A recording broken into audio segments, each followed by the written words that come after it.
Hello, my darlings. Happy Wednesday. I'm so happy to be back talking to you lovely lot again. So we were in Egypt for the May holidays and it was amazing. It far surpassed our expectations. I loved the ancient Egyptians when I studied them in school many moons ago. But never been to Egypt, never seen the pyramids, so I was desperate to go, desperate to show the children. And it was wonderful and magical. And I've got a lot more to say about Egypt. But I came back from Egypt and I felt very off. We'd had such a wonderful experience, and I came back to kind of normal life with a bang. And it got to my normal Thursday slot where I record a video for you guys and send it out to my newsletter crew. And my energy was just really ugh. And rather than doing what I normally do, which is leaving it to the very last minute and doing it at night time and just pushing through like I normally do, I decided I just wasn't going to do one. And I thought, well, I must come on and explain that. And then I thought, no, I'm also not going to justify myself.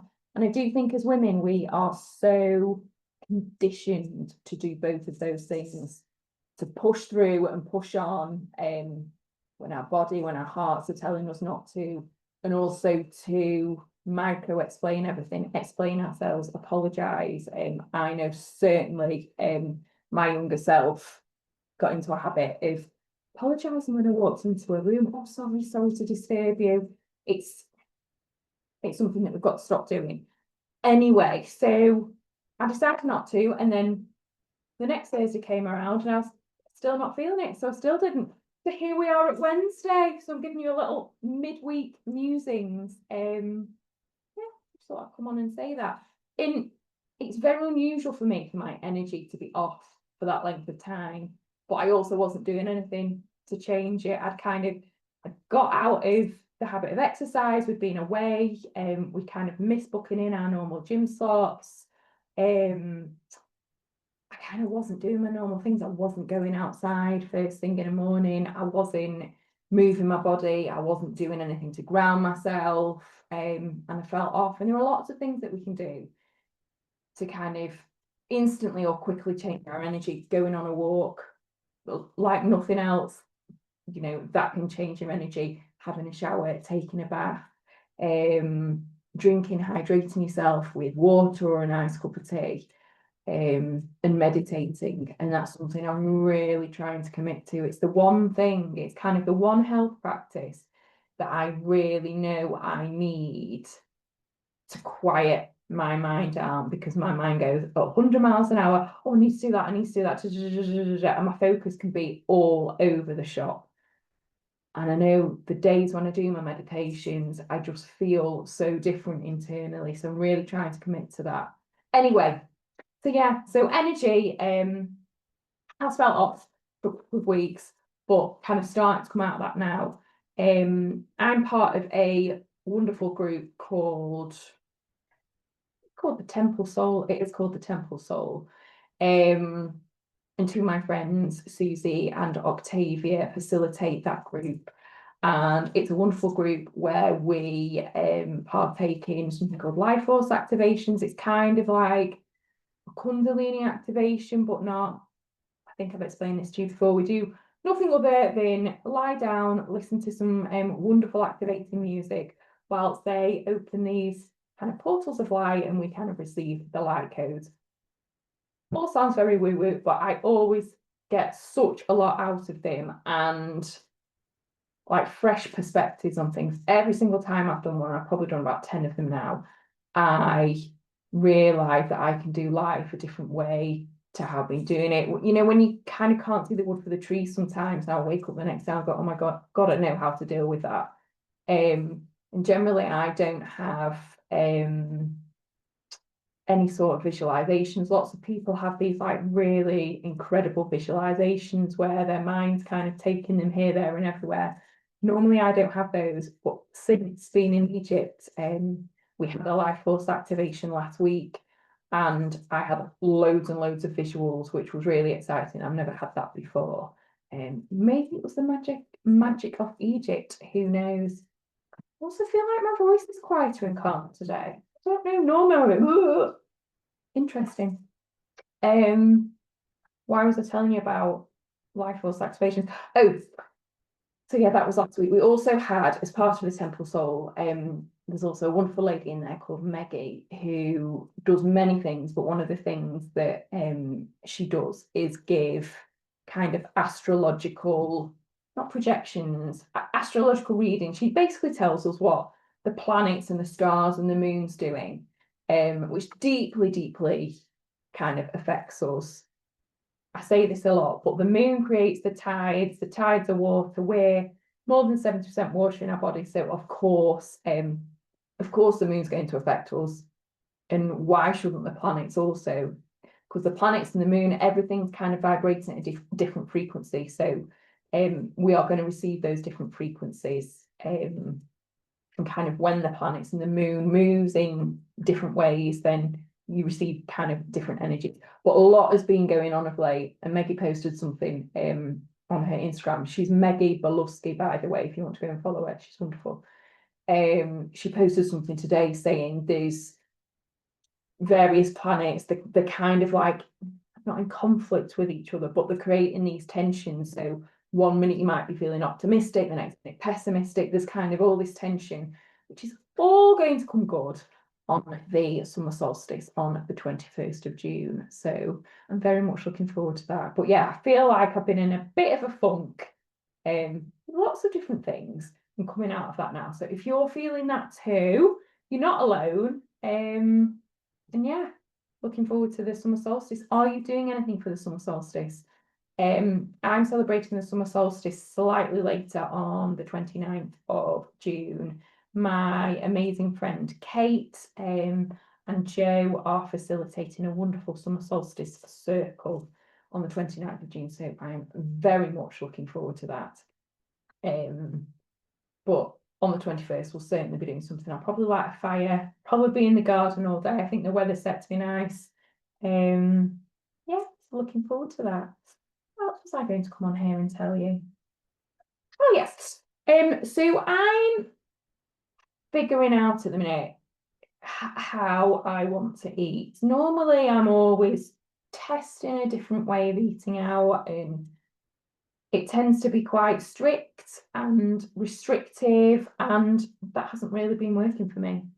So I'm trying something slightly different, but kind of the fundamentals for me. I know how crap I feel when I've eaten. When I have eaten. Doesn't sound correct grammar, does it? When I've eaten kind of white flour products, I really need to cut that out of my life. Generally, gluten, I think, is not great for me. Dairy that's not raw, not good for me. Sugar, refined sugar, not good for me. Yeah, even things like honey and maple syrup, too much of that. And I think one thing I want to come on and share is that, so the past few days I've been skipping breakfast. I've been kind of trying to do intermittent fasting again, but connected to my cycle.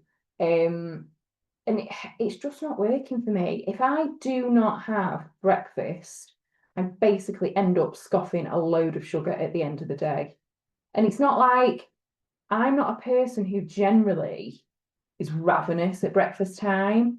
It's almost like I have to force myself to eat breakfast. Like I can go ages without having food. And that can also be a sign that your body has been used to kind of high cortisol in the past, which mine certainly has. So yeah, so I haven't really been eating breakfast the past few days. And then like last night, it got to whatever time, 8 o'clock. There's half a carrot cake in the fridge because we kind of had family over at the weekend. I made a beautiful carrot cake from scratch and a lemon meringue pie from scratch. And my problem is, if it's there, I just want to eat it. So I nailed a massive piece of carrot cake at 8 o'clock at night, which is no good because we went to bed at 9:30. So ideally you want to leave 3 to 4 hours between your last meal and going to bed. So that's not been ideal. It affects my HRV, my heart rate variability. It affects my sleep. It affects my energy levels. I always have a slump. So for me, I know I have to start religiously eating breakfast until I've kind of regulated my cortisol, regulated my blood sugar. I really need to be eating breakfast, and it needs to be protein heavy. So today, for example, I had 4 eggs. And remember, 1 egg is 6 grams. So if you're just having 1 or 2 eggs, that's not a load of protein. Ideally, you want to be, you know, as a woman, kind of at this stage in our lives, we need to be aiming for 30 grams of protein at breakfast. And whenever I do that, I feel so much more full than when I don't. So yeah, so I had 4 eggs, I had some parma ham, I had some sauerkraut for gut health, I had some asparagus for antioxidants. Yeah, and it's, what time is it now? It's 1:30, and I'm still full, and I had that breakfast. Also trying to eat breakfast within about an hour of waking up. That's another trick that you can use to kind of help regulate your blood sugar. And also to kind of help bring your cortisol levels down, because your cortisol rises anyway. When you wake up, in order to wake you up, your body releases cortisol, so it wakes you up, otherwise you stay asleep. So your cortisol is higher anyway in the morning. But if you kind of extend that eating window, and your body's kind of in a state of fight or flight, which mine has been for many years, it can kind of increase the cortisol. So I am trying to commit to having a protein heavy breakfast. So like I said, I have 4 eggs, which is 24 grams of protein, a bit of parma ham, that'd be a bit of extra protein. And I also have a big scoop of my Will Powders collagen into my coffee, which is about another 9 grams of protein. So really nice protein heavy breakfast is what I am trying to commit to. I'm committing to low carbs, not no carbs, because I've done that before. And when I do no carbs and small portions, I lose weight too quickly. Like, I lost 1.5 stone in a very short amount of time, very short space of time. When was that? Kind of back in November, December. And the result of that was that it messed my hormones up. So my progesterone went too low, and I know that because my menstrual cycle got shorter. So I'm strictly like 27 days. I have been for ages, and it kind of went down to 25 days. My hair also started falling out, which is it is a common symptom in perimenopause. But since I kind of haven't been eating so restrictively, like, my hair doesn't fall out in the shower anymore, and my periods are normal again, back up to 27-day menstrual cycle. So I'm not going to be doing like restrictive eating and no carbs, but I do need to do minimal carbs to regulate my blood sugar. So that's kind of where I'm at with eating, trying to prioritize a protein heavy breakfast, eating breakfast within an hour of waking-ish if I can, and reducing carbs, but not no carbs. That is where I am at with all of that. Yeah. And then just coming back to Egypt, this is just a bit of a midweek mishmash, you know, stream of consciousness coming at you here. I got really brave in Egypt, and we did things that I never thought I would do. Number one, I've never been able to snorkel. I've never bloody figured out how to breathe, like wearing a snorkel. I never thought I'd be able to snorkel in my life. And for whatever reason, this lovely guy kept coming to us on the beach every day, trying to sell us this various things, but this amazing boat trip, which involves snorkeling and scuba diving. And I was like, I think I'm too scared. Like, what about the sharks? What about this? Da, da, da, da. And he said, it's okay to be scared, but it's not okay to stay scared and to allow that fear to stop you from doing things. And I went, yeah, you've got a really good point there. And obviously my children were listening. I said to Chris, I said, oh, I think we need to do this boat trip. Mr. Ridley also has never been able to snorkel. He's not been able to figure out the breathing.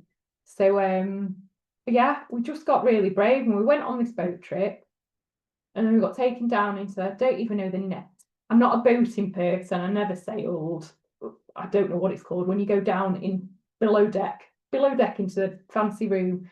And we got this briefing, this 15-minute briefing before scuba diving. He said, right, you need to do this. The mask is going to go on. You need to breathe through your mouth. I was like, oh, right, okay. And I didn't know if I was going to do it.